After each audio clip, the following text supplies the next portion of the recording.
क्या crypto currency इस्लाम में जायज है? क्या सच में क्रिप्टो करेंसी भविष्य का पैसा है, या यह एक खतरनाक फितना है जिसने पूरी दुनिया को अपनी तरफ खींच लिया है? आज लाखों लोग बिटकॉइन, एथेरियम और दूसरी क्रिप्टो करेंसीज में निवेश कर रहे हैं। कुछ लोग कुछ महीनों में अमीर बन गए और कुछ लोगों ने अपनी पूरी जमा पूंजी खो दी।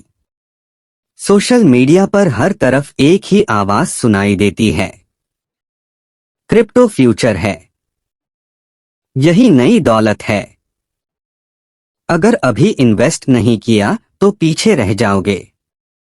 लेकिन एक मुसलमान के लिए सबसे बड़ा सवाल सिर्फ यह नहीं कि इससे पैसा बनता है या नहीं। असल सवाल यह है, क्या यह इस्लाम में जायज है?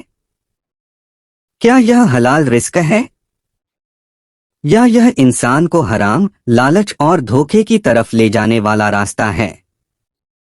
इस्लाम हर नई चीज को अक्ल, इंसाफ और शरीयत के उसूलों के मुताबिक देखता है।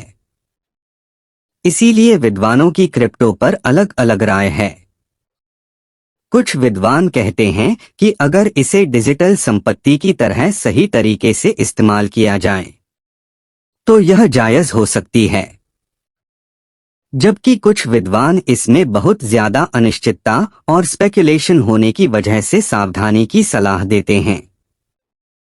कुरान में अल्लाह ताला फरमाते हैं, अल्लाह ने व्यापार को हलाल और सूद को हराम किया है।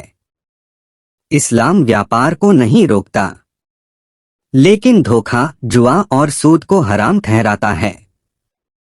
अब सवाल यह है कि क्रिप्टो आखिर है क्या? क्रिप्टो करेंसी एक डिजिटल करेंसी है।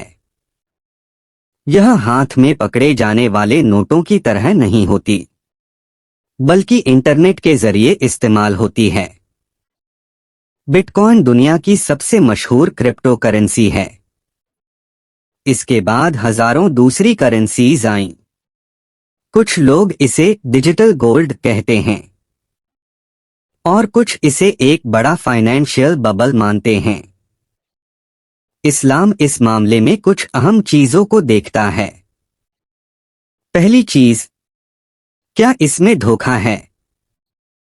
अगर कोई इंसान फेक प्रोजेक्ट्स बनाकर, झूठे वादे करके या स्कैम कॉइन्स बेचकर पैसा कमाता है तो यह साफ तौर पर हराम है, क्योंकि इस्लाम धोखे को सख्ती से मना करता है। नबी ने फरमाया, जिसने धोखा दिया वह हम में से नहीं। आज क्रिप्टो की दुनिया में बहुत सारे स्कैम्स मौजूद हैं। लोगों को रातों रात अमीर बनने के सपने दिखाए जाते हैं और फिर उनका पैसा लेकर गायब हो जाया जाता है। यह इस्लाम में जायज नहीं। दूसरी चीज, क्या यह जुए की तरह है? आज बहुत से लोग क्रिप्टो को इन्वेस्टमेंट नहीं, बल्कि गैम्बलिंग की तरह इस्तेमाल करते हैं। बिना समझे सिर्फ प्राइस ऊपर नीचे होने पर पैसा लगाते हैं। एक दिन में अमीर बनने की कोशिश करते हैं और कभी कभी सब कुछ खो देते हैं। इस्लाम ऐसी खतरनाक स्पेकुलेशन से बचने की शिक्षा देता है, क्योंकि लालच इंसान को तबाही की तरफ ले जाता है। तीसरी चीज, क्या इसमें सूद शामिल है? कुछ क्रिप्टो प्लेटफॉर्म्स इंटरेस्ट देते हैं। अगर सिस्टम सूद पर आधारित हो तो यह रिबा के करीब हो सकता है, और इस्लाम में सूद सख्ती से हराम है।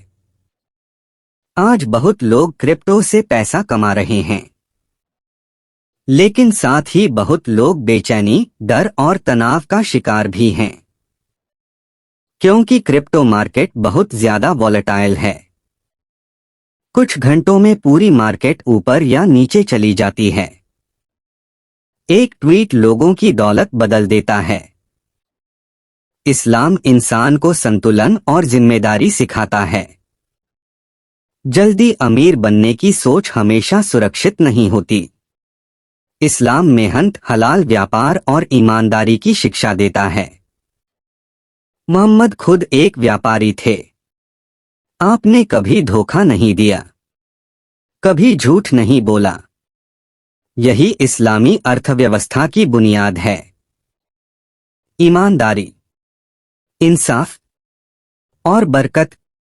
आज बहुत से नौजवान सिर्फ सोशल मीडिया हाइप देखकर क्रिप्टो में आ रहे हैं। लक्जरी कार्स, महंगे लाइफस्टाइल और ओवरनाइट सक्सेस। लेकिन असली दुनिया हमेशा सोशल मीडिया जैसी नहीं होती। बहुत लोग कर्ज लेकर इन्वेस्टमेंट करते हैं, फिर मार्केट गिरने पर सब कुछ खो देते हैं। कुछ लोग डिप्रेशन तक का शिकार हो जाते हैं। इस्लाम इंसान को जिम्मेदार फाइनेंशियल फैसले लेने की शिक्षा देता है। अगर कोई इंसान समझदारी, ईमानदारी और बिना धोखे के क्रिप्टो इस्तेमाल करे तो कुछ परिस्थितियों में यह जायज हो सकती है। लेकिन अगर यह ग्रीड, गैम्बलिंग, फ्रॉड और हरम सिस्टम्स का हिस्सा बन जाए तो यह हराम या कम से कम संदिग्ध हो सकती है। इस्लाम हमें सिखाता है कि असली कामयाबी सिर्फ अमीर बनना नहीं, बल्कि हलाल और बरकत वाला रिस्क कमाना है। ऐसा माल जो इंसान को अल्लाह के करीब करे, न कि उससे दूर, क्योंकि दुनिया की हर दौलत एक दिन खत्म हो जाएगी, लेकिन हलाल और हराम का हिसाब हमेशा बाकी रहेगा।